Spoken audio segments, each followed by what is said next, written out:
Praise the lord, God's morning again. एक और दिन, एक और सुबह जो यहोवा ने दिया है, दिल की गहराई से धन्यवाद दीजिए। यह प्रभु की सुबह है। हमने कल जब पढ़ा 8वें अध्याय में ए नगर को ले लिया जाना और यहाँ पर जो है युद्ध चल रहा है, जिसके बारे में बात भी हुई थी। लेकिन अब उसके बाद देखें 9 अध्याय में यहाँ पर गंभीर घटना चल रही है। क्या हो रहा है? एक छल के बारे में बात हो रही है। आइए पढ़ेंगे तब सीखेंगे। 9 अध्याय के पहले वचन में लिखा है, यह सुनकर हित्ती, एमोरी, कनानी, परिज्जी, हिब्बी और यबूसी जितने राजा यरदन के इस पार पहाड़ी देश में और नीचे के देश में और लबानोन के सामने के महानगर के तट पर रहते थे, वे एक मन होकर यहोशू और इजराइलियों से लड़ने को इकट्ठे हुए। लाजमी बात है कि लड़ने, क्योंकि उनका खुद का जो देश संपत्ति सब जो दाव पे लगी हुई थी, लाजमी बात है। तीसरे पद में, तब गिबोन के निवासियों ने सुना कि यहोशू ने यरीहो और ए के साथ क्या क्या किया है। तब उन्होंने छल किया और राजदूतों का भेष बनाकर अपने गधों पर पुराने बोरे और पुराने फटे और जोड़े लगे हुए मदिरा के कुप्पे लाद कर, अपने पाँव में पुरानी पैबंद लगी हुई जूतियां और तन पर पुराने वस्त्र पहने और अपने भोजन के लिए सूखी और फफूंदी लगी हुई रोटी ले ली। तब वे गिलगाल की छावनी में यहोशू के पास जाकर उससे और इजरायली पुरुषों से कहने लगे, हम दूर देश से आए हैं, इसलिए अब तुम हमसे वाचा बांधो। इजरायली पुरुषों ने इन हिब्बियों से कहा, क्या जाने तुम हमारे मध्य में ही रहते हो, फिर हम तुमसे वाचा कैसे बांधे। फिर 8 पद में लिखा है, उन्होंने यहोशू से कहा, हम तेरे दास हैं। तब यहोशू ने उनसे कहा, तुम कौन हो और कहाँ से आए हो। उन्होंने उससे कहा, तेरे दास बहुत दूर के देश से तेरे परमेश्वर यहोवा का नाम सुनकर आए हैं, क्योंकि हमने यह सब सुना है, अर्थात उसकी कीर्ति और जो कुछ उसने मिस्र में किया और जो कुछ उसने एमोरियों के दोनों राजाओं से किया जो यरदन के उस पार रहते थे, अर्थात हेशबोन के राजा सिहोन से और बाशान के राजा ओग से जो अश्तोत में था। अब देखिए यहाँ पर एक जरूरी बात, यहाँ पर यहोशू को धोखा देने की जो है व्यवस्था हो रही है।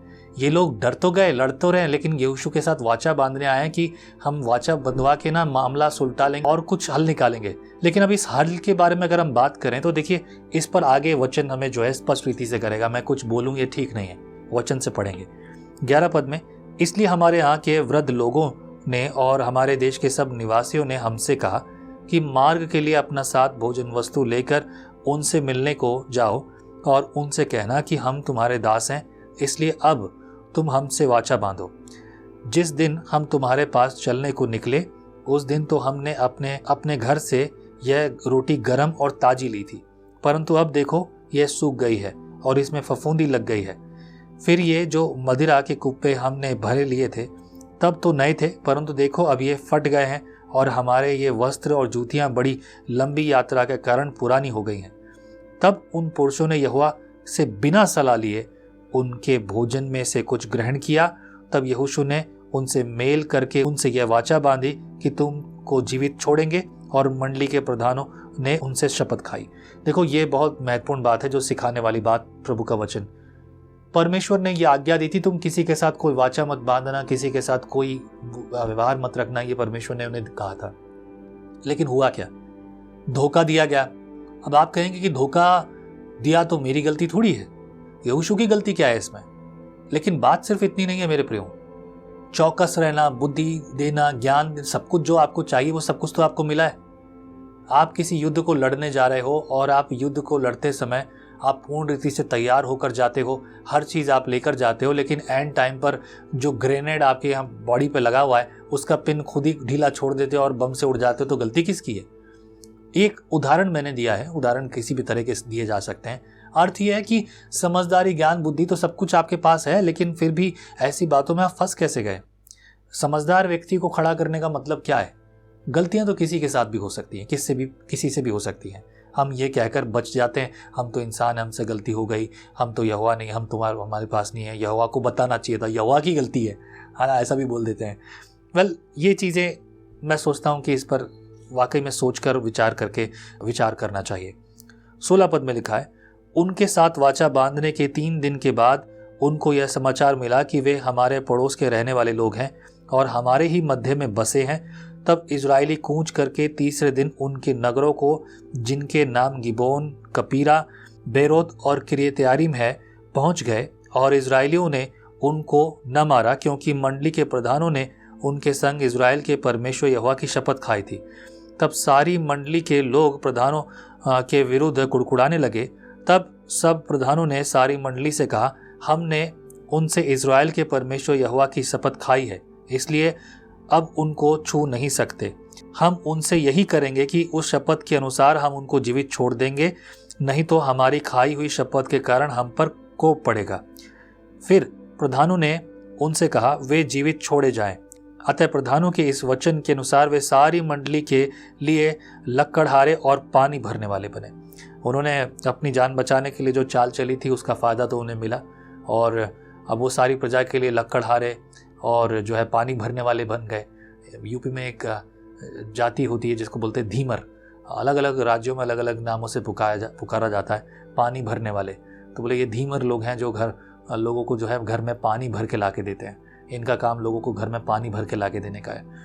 22 पद में लिखा है, फिर यहोशू ने उनको बुलवाकर कहा, तुम तो हमारे ही बीच में रहते हो, फिर तुमने हमसे यह कहकर क्यों छल किया कि हम तुमसे बहुत दूर रहते हैं। इसलिए अब तुम शापित हो, और तुम में से ऐसा कोई न रहेगा जो दास अर्थात मेरे परमेश्वर के भवन के लिए लकड़हारा और पानी भरने वाला ना हो। उन्होंने यहोशू को उत्तर दिया, तेरे दासों को यह निश्चय बतला दिया गया था कि तेरे परमेश्वर यहोवा ने अपने दास मूसा को आज्ञा दी थी कि तुमको वह सारा देश दे और उसके सारे निवासियों का तुम्हारे सामने से सर्वनाश करे।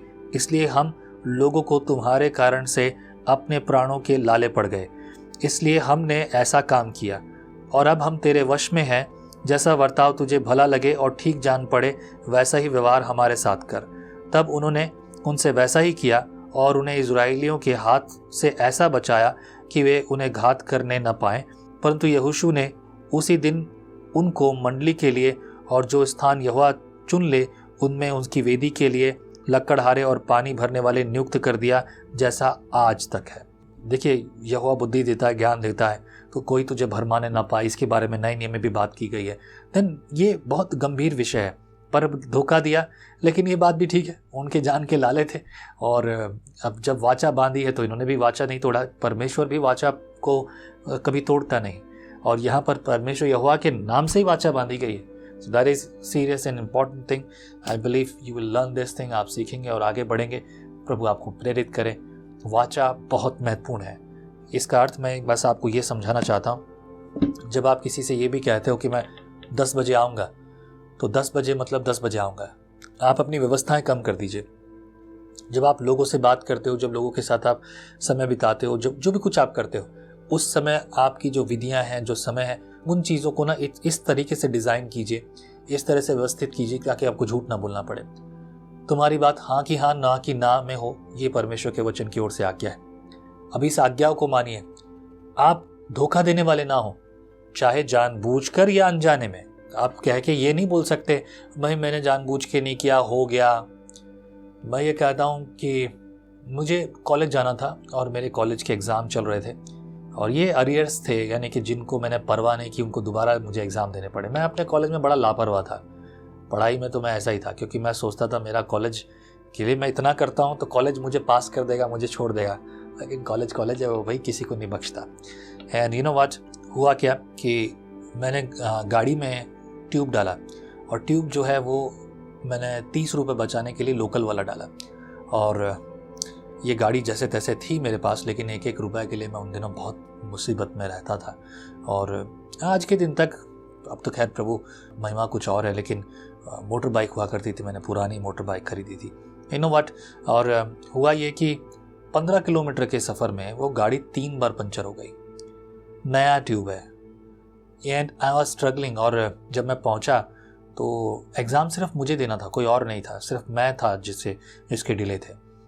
बाद में उसी कॉलेज में मैं खुद पढ़ाने के लिए जाया करता, वहाँ पर मुझे बुलाया जाता औरों के बजाय।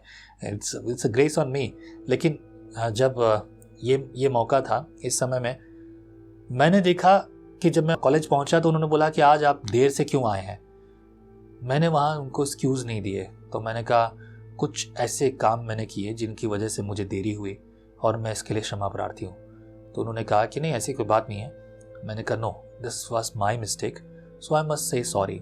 rather than giving a reasons, भाई मेरी गाड़ी पंचर हो गई, फलाना डिमका Limca Thums Up Pepsi Cola Mirinda, I don't need to speak all these things. अगर आपसे गलती हुई है then straight away say that I am sorry, माफ़ कीजिए, that was not my intention, ये मेरा विचार नहीं था, ये मेरा मानना नहीं, मैं ऐसा नहीं चाहता था बस, लेकिन फिर भी ये हुआ है मुझसे, मैं क्षमा पात्र हूँ. गलती हुई है, बस गलती की बात गलती. क्यों, क्या प्रभु मैंने जानबूझ के नहीं किया, प्रभु तूने जो स्त्री दी है उसकी वजह से गलती हुई है, नो, गलत, वही गलत है. प्रभु मुझसे गलती हुई, मुझे माफ़ कर. प्रभु माफ़ करेगा, खुशी से माफ़ करेगा. माई सन, माई डॉटर, मेरा बेटा, मेरी बेटी दिल से अंगीकार कर रहा है. नए नियम का हव्वे जानते हैं, हव्वे यज्ञ यही है, अपने पापों को अंगीकार कर लेना. मैं इसके लिए कोई बाइबल रेफरेंस नहीं दे सकता, लेकिन ये मैं अपनी तरफ से कहता हूँ. प्रभु आपके जीवन में कार्य करे. आमीन. Be blessed. जय मसीह की. हम हमेशा सोचते हैं कि शायद मैं भी बाइबल कॉलेज जाकर बाइबल को अच्छे से सीखता, और अब आपके लिए है visionary TV, deep Hindi Bible study के लिए.